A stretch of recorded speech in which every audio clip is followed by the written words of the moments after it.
दोस्तों, क्या आप जानते हैं असली शांति कहाँ मिलती है? जहाँ कोई परेशानी नहीं होती वहाँ नहीं, बल्कि परेशानियों के बीच शांत रहना ही असली शांति है। हम सभी अपने जीवन में शांति चाहते हैं।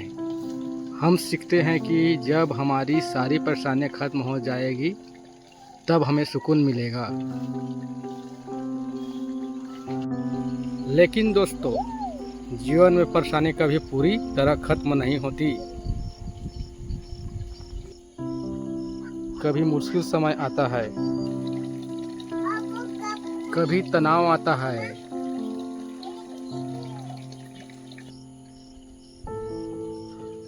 और कभी हमें कठिन परिस्थितियों से गुजरना पड़ता है।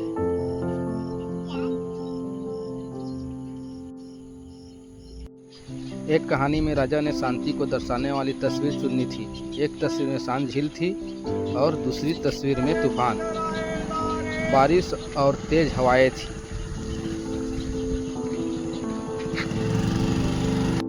सबको लगा कि शांत झील वाली तस्वीर ही जीतेगी, लेकिन राजा ने दूसरी तस्वीर चुनी क्योंकि उस तूफान के बीच एक छोटी सी चिड़िया अपने घोंसले में बिल्कुल शांत होकर अपने बच्चों को खाना खिला रही थी।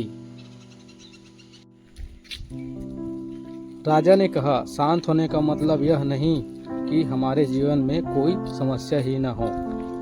असली शांति तब है जब चारों ओर परेशानी हो या फिर भी हमारा मन शांत रहे।